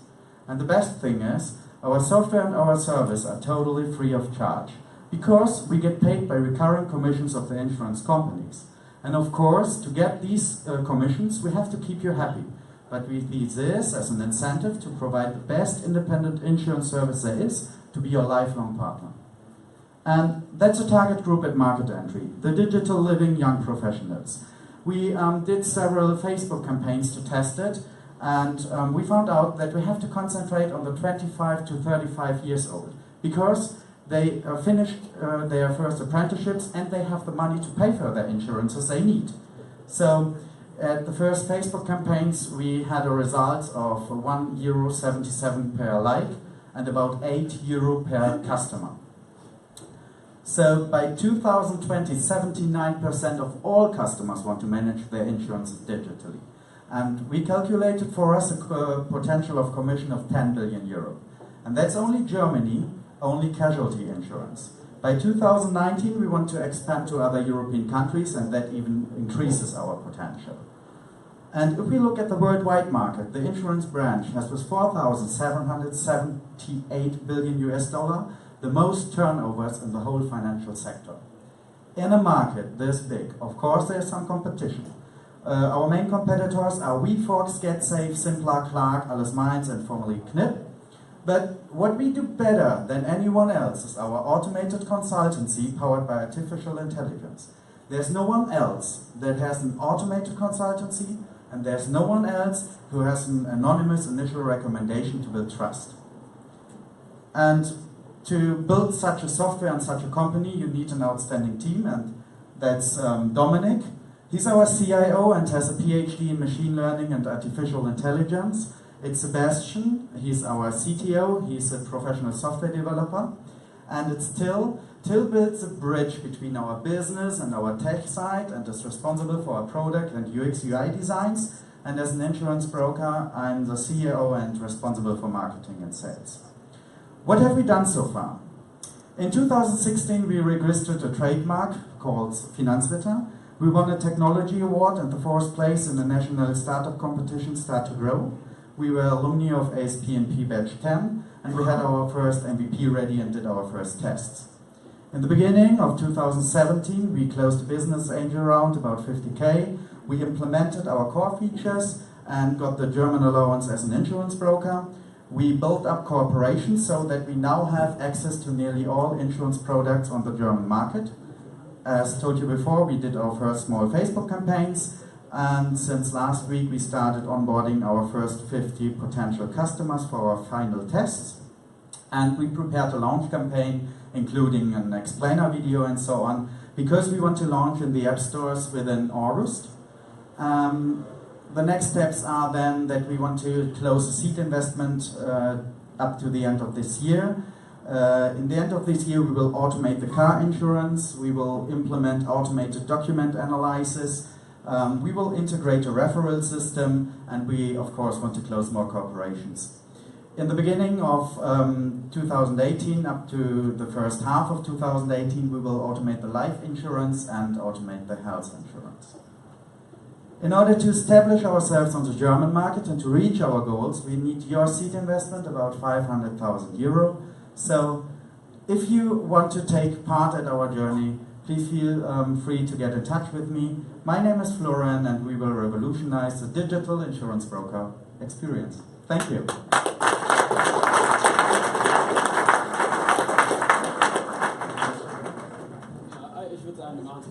If you want to approach Florian, he is there.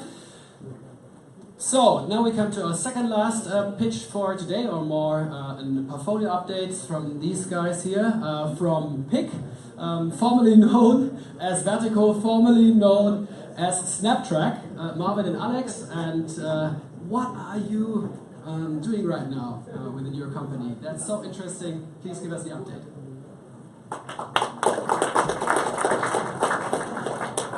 Hi. PIC is a game to ask your friends and to get instant feedback on any question. And as Oli mentioned, we have joined the program plan as Snaptrack, which was an analytics tool for Snapchat. But during the program, we had to change, or we had to pivot our business because it stopped working and we weren't able to maintain it. So during this time, we've produced a lot of Snapchat stories and got a huge knowledge about Instagram stories, for example. And we've built a video shopping platform based on stories. So, and during the last month, we weren't able to get a significant traffic.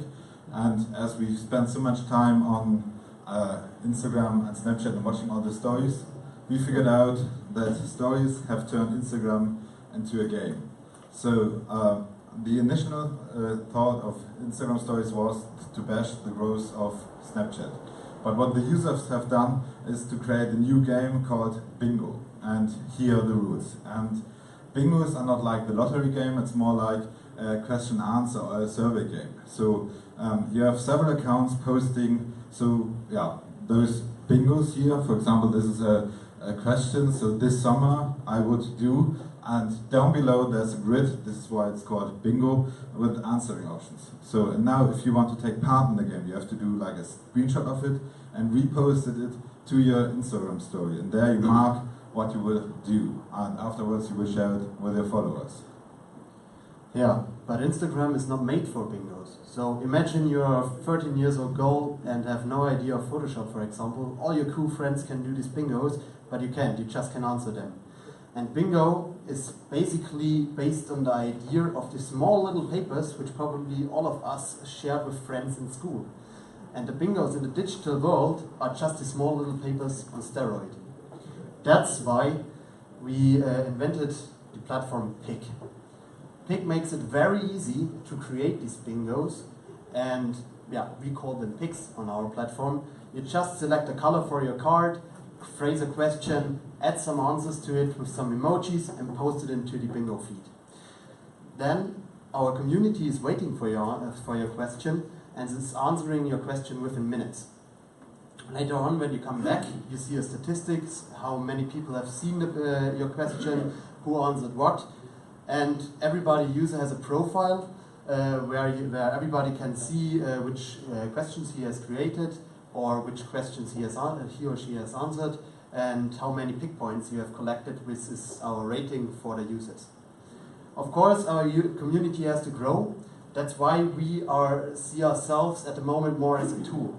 We allow our users to share these PICs easily on every platform. So for example, there's an easy sharing function. With one button you can create an image which is pre-rendered for you. You can share it on Instagram or Facebook or Snapchat, wherever you want.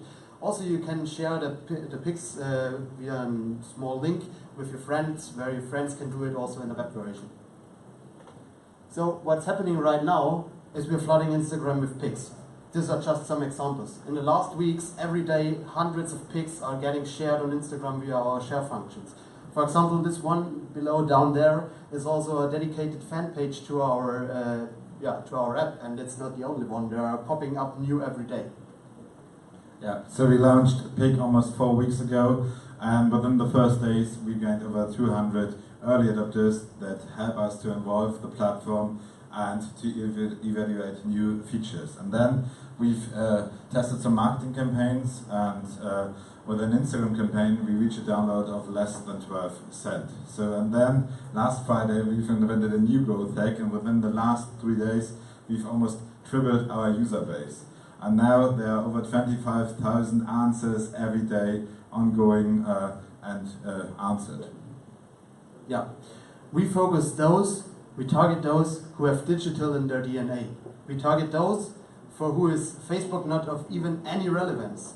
Also, no marketer right now has an idea of the mindset of a teenager today, or the toolset of a teenager today, which is, for example, WhatsApp, Instagram, Snapchat, or Musical.ly.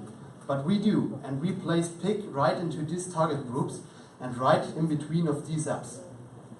Yeah, so this is like how PIC will be monetized. So first we build our community and the user base, and then we can enable like branded PICs, which is not like also good for brand awareness, but of course it is also like a survey, and you can use it for to involve product features or to evaluate product features, and to get only sample an opinion. And also PIC is seen by the community as a game. So one of the most requested features are, for example, like individual backgrounds. Yeah, you can do this with in-app purchases. And also we collect a huge amount of data. So by clustering every PIC, we can give you an overview on any topic without asking any question.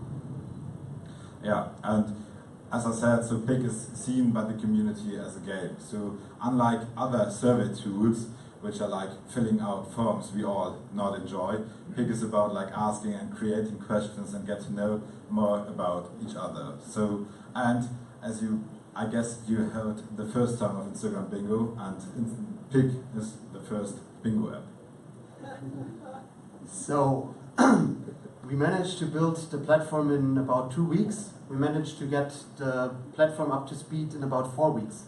We can do that because we know each other and we work together for more than 2 years now.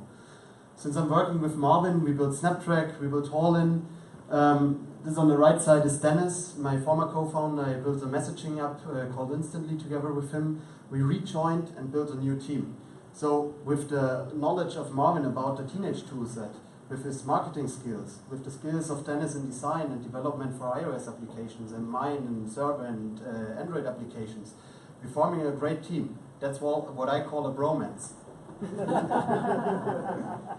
So what we do now is to raise an angel round as a convertible note to keep up the speed and to develop more features to scale our users to 50K only on the DACH region. And the Instagram Bingos hasn't started in Europe or in Germany. So for us, it's most important to launch in the US and also to prepare the seed round. Yeah, and if I were you, I would download the app right now, have a look into it. I bet that there are more than 10 bingos in the last 10 minutes. Thank you. If you have some questions?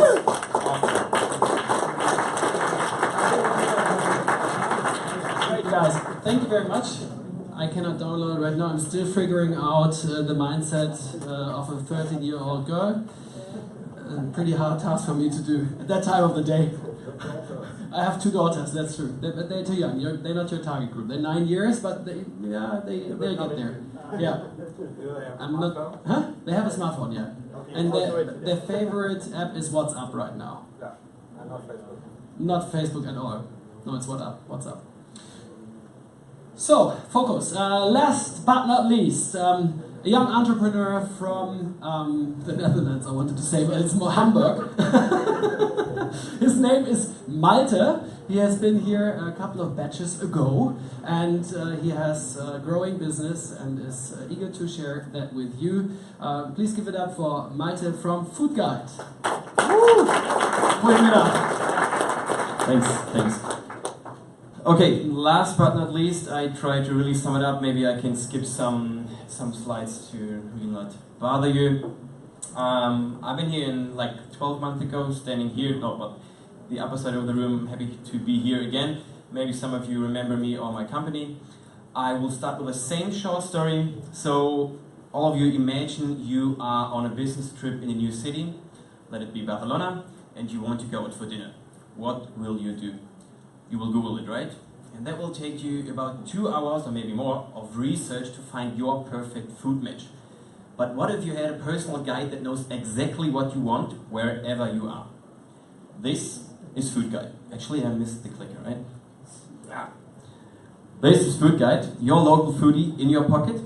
A social network based on 100% user-generated data running as a mobile app on iOS and Android. We show you dishes, and you, as you can see here, you Tinder. Swipe right to like a dish, swipe left to dislike a dish, and every single interaction in the app is memorized by our algorithm to identify your all preferences and give you more relevant recommendations within the future. So, we need to click. So this is basically our new Food Guide app. So within the last 12 months we made a launch, successful launch. So you basically read Tinder through everything. With the location button you can see where you are right now and where you can find food like in your close vicinity. You get more information like more dishes. You will see if there's Foodora, Deliveroo or other options available to book a table, to get food home with Foodora for example. You can follow your friends, so it's again a social network, and the most important thing, to participate yourself. So share your personal food experience with a huge food community. We also integrated this new vouchers, so you can save money. There are restaurants who like giving you vouchers, so a typical couponing model. Okay, enough for the product. So some hard facts, current hard facts. Our community uploaded more than 37,000 dishes right now in more than 25,000 restaurants. We're talking about a community a little bit more than 300k users, so from last month, with a retention of more than 30% and an average usage per user and per session of 5 minutes. We also have a small revenue, but again, we are not revenue driven. The last 12 months were dedicated to our users. As you can see here, we made a pretty good success in terms of the hard KPIs. So I'm happy to announce that we, from the last 12 months, last year we've been here to today, increased our hard KPIs by 50% in terms of users, listed restaurants, but also uploaded dishes. And on the other side, you can see the more difficult KPIs such as retention, but also duration in the app, which we could stick to, which is pretty nice. And we also stick to the revenue. Again, we are not really driven by the revenue right now. This is the sheet I presented last year. We've mostly been operating in Germany on mostly marketing side, but started a little bit with sales, and I was pitching that we are in the European expansion right now. And I'm again happy to announce, that we are now in a little bit more cities all over Europe. So actually we added 20 more cities in Europe, so we're mostly in every capital. The big dots you can see there, those are the markets where we have native speaker employees working mostly in marketing and sales. Sales will start at this month. And 10 more international cities. So also happy to announce that we launched New York, San Francisco, Vancouver, Sydney, and Dubai, and a couple more with more than 10,000 users right now. How to make money? Most important question. So there are a couple of revenue models I presented last time, such as sponsored post, which is basically native advertising, voucher campaigns, which I presented to you before, meaning the couponing model. This is new, return on investment marketing. With our new geofencing technology, we know where our users are with a smartphone and can give the return on investment of a user in our app, guiding them into a venue and charge the restaurant for it. So this is our first model where we can charge directly B2B the customer, so the restaurant. And affiliate, this is the most scalable and biggest model in terms of we're working together with big partners right now, Book a Table, Foodora, Deliveroo, Quando, and a couple more. This is one of our main competitors, it's Yelp. Don't want to bother you. Yelp just shut down their market last year, so it's time for something new, for something fresh. And here is Food Guide, obviously. We are young, mobile, visual, and this is basically everything you need to enhance your food experience. With Food Guide, we're combining all your loved and known food apps in just one. So you're not just experience new food here or on holidays, you also can order, deliver, and upload your personal experiences and share it. For the team, now you know me, I got a co-founder, obviously he's doing the tech side. Last year I presented that we are 8 people, we increased the number again on 50%, so We are 15 people right now, working mostly on marketing internationally. We added a strong advisory board, such as Patrick Alexander from, probably you don't know them, it's a huge app development company in Hamburg, so they're helping us with tech side and also sourcing developers. You all know that it's a big pain. We added lovely Frauke over here to our advisory board, helping us out on business side. Yeah, welcome. And Ronny Rode, the former restaurant and gastro manager of Red Bull Germany, for the sales side. On our roadmap right now, we're facing USA expansion. 12 months ago, as I told you, we faced the European expansion. We made pretty well right now, more than 10k users in the States, which is awesome. We want to launch in the beginning of 2018. Obviously, the big goal is the million mark, so we're still working quite hard on that. And on tech side, work on our image recognition software and the geofencing technology I introduced to you. Yeah, exactly. But also geofencing, which is more important for sales side later on. Yeah, usually I present here in the coffee cup the amount what we're raising. I'm more than happy to announce that we just closed our seed round in late April, beginning of May, which will last for about 12 to 14 months. So I'm not here to raise any funds right now, but for Series A, I'm totally happy to talk to you maybe in 12 months or tonight for a chilled beer to have a cool intro to you. Thanks, that's basically it. I hope you're hungry. We'll have good food over here. Ekaterina is awesome in organizing really, really good food for such an event. Thanks.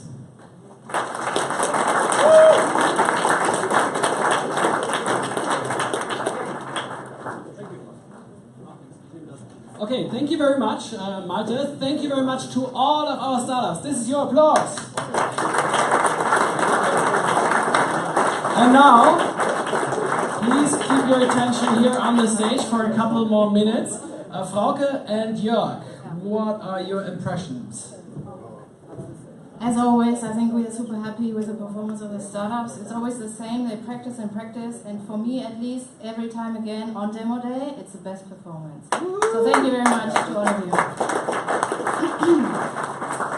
So before we ask you now to have a cold beer upstairs with us, we love to get your attention again for 2 minutes.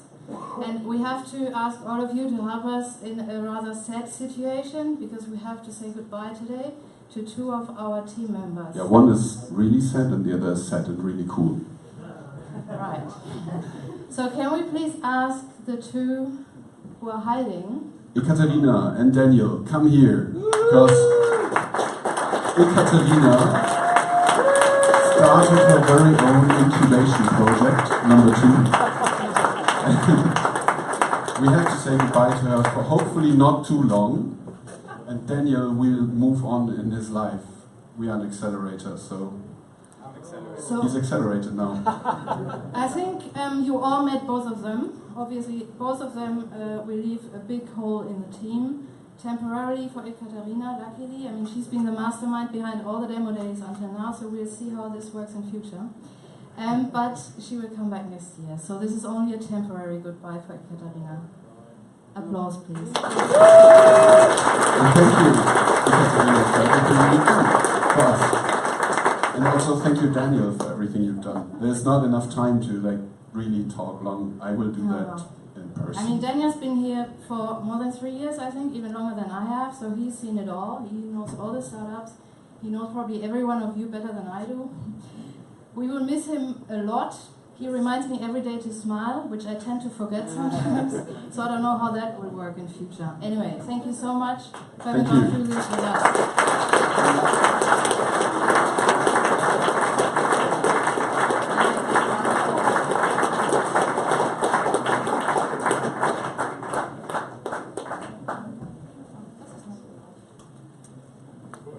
Thank you. Okay, now it's really over, but not over for the night, but, yeah, sorry. So we are all invited now to go upstairs to the 6th floor to enjoy drinks and food, but the startups and whoever wants to be in a group photo, please come here first. Yeah, group photo here now, everyone else. There's an elevator, and since it's not too hot today, you can also take the stairs. See you upstairs in a moment. Thank you. Thank you very much, guys.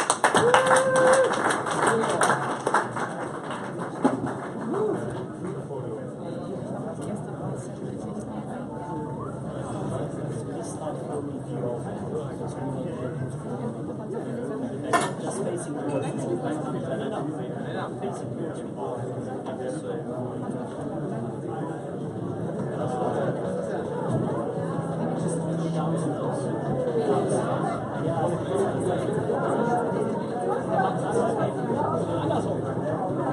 Stay here. Da, frag mal, Anna, auf alle Fälle, geht auf alle Fälle.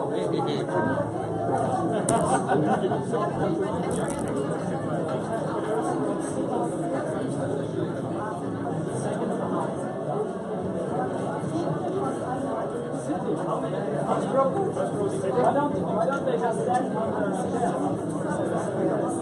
the second row?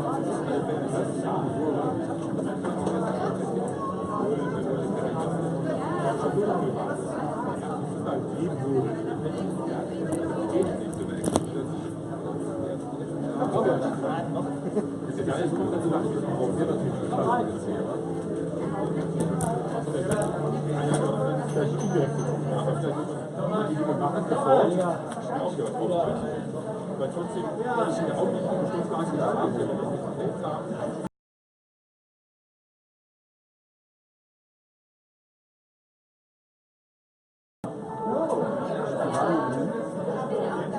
Ich glaube, ansonsten können wir wirklich noch die Reihe dahinter aufmachen, oder?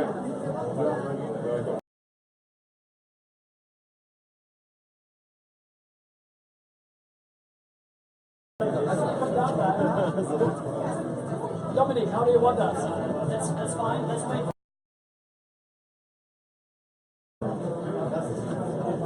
Oder wirklich durch? Come, Mario. Come, Mario. Come, Mario. Sorry.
Photo without risk. Please scream and wave hands, alright? Yes. 3, 2, 1, without risk.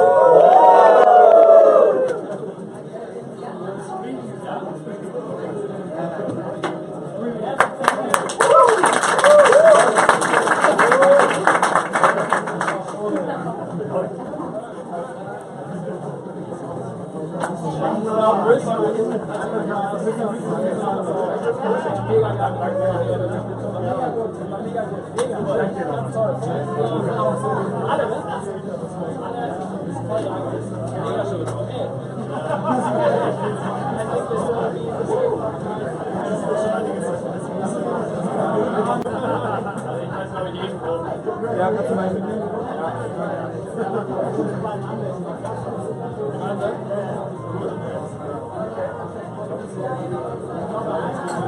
Ja.